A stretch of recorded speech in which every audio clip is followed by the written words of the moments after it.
go back to the idea of what is the role of the community compared to planners, is that the community assigns value. So value choices involve assigning a weight or a priority to one thing in society that is good compared to another thing in society that is also good.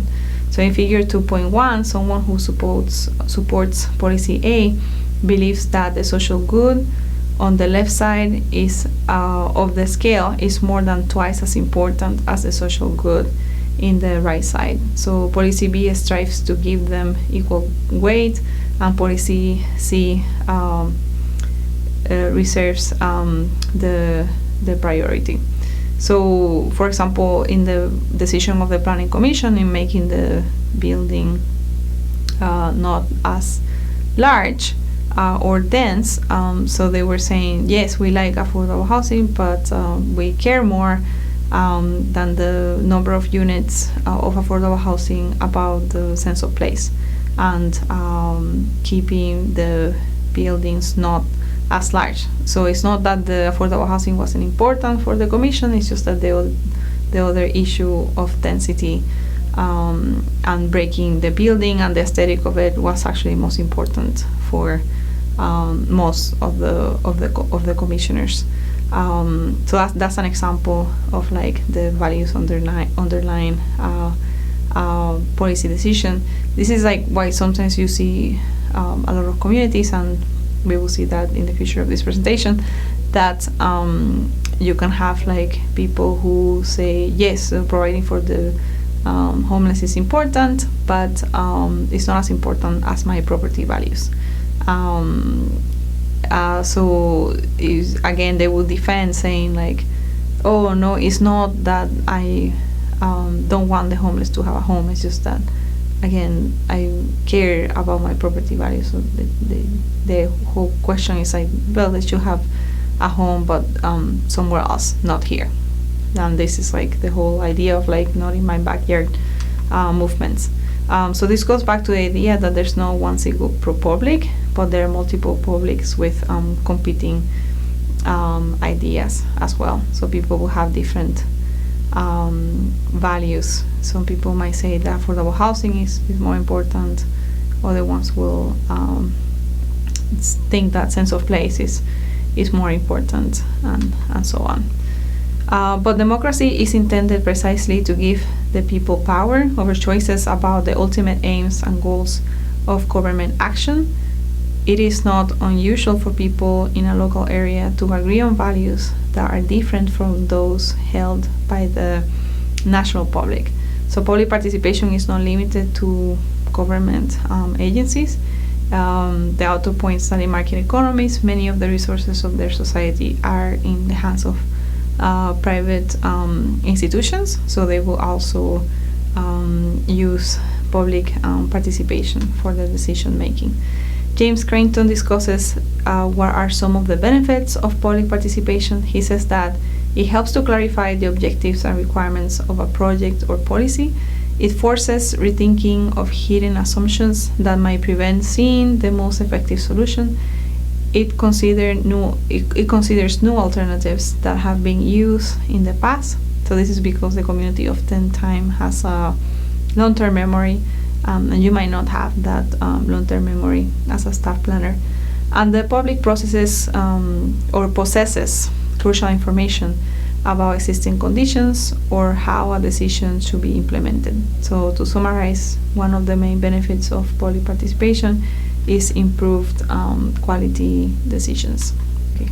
Many agencies or individuals choose to exclude or minimize the public participation in planning efforts, claiming that citizen participation is too expensive and is too time-consuming. Yet many citizen participation programs are initiated in response to the public reaction to a proposed project of action. However, there's like tangible benefits that can be derived from an effective citizen public involvement program. We can assume that if there is this public support or conflict, it's good to know, right? So either way, since there's support of complex or conflict, is good to know And we can only know that through public participation, because you can make corrections before it's too late, and it can lead to costly delays. So I wanted to present you with an example here in Salt Lake City, in where like residents oppose a Sugar House homeless shelter, and so in this case, for some background information, the Broad Home was like a central homeless location. In any time there would be like 1,200 people sleeping there, and the place had open drug use and drug dealing. The police was always there. The Broad Home really struggled with like a lot of people also staying outside, just because they were hanging out there, and they were not many times not even staying at the Broad Home, but they were part of this like illicit criminal activities, and it became problematic in the area. And I don't say this in a way that says that everybody was doing that, criminalizing homeless people. There was like a minority doing this, but I'm telling you what people say, including people that worked in the row home. It became basically unmanageable.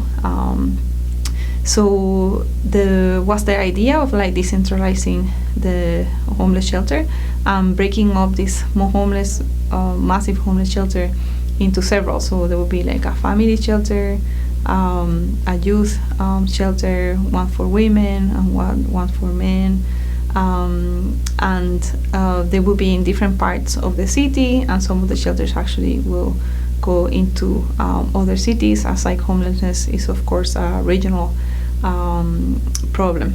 And so the city was actually looking for sites where to put these homeless shelters, and they did it in a technical manner, just trying to find that this was like an area there was not like many businesses or homes that were nearby, which ended up ruling a lot of like places that were already had residential.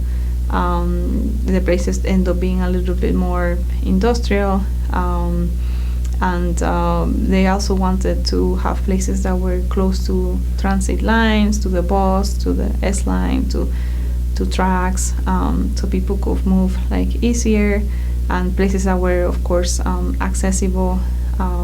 So those were two of the different priorities. So it was accessible, but also it didn't have like a negative effect in others. So part of the mitigation was to put in a place that there would not be like a lot of opposition. But of course, like they were looking for places that they could approach the owner and ask them if they wanted to sell that property, being a warehouse or whatever it was there, where they could build the homeless shelter. So they did all these technical analysis on choosing the homeless resource centers as an idea for zoning, but not with an idea of like where these places were going to be. So they actually did not talk to the public about this, and one of the reasons is because they also needed to, after they had these sites, they needed to talk to the owners to see if they wanted to sell the site, and they needed to negotiate, how much it would cost and so on. So they didn't want to actually like say that until it was like closer to when they had a deal with like the owner, and they could say, well, okay, here is where we want to do the homeless shelter.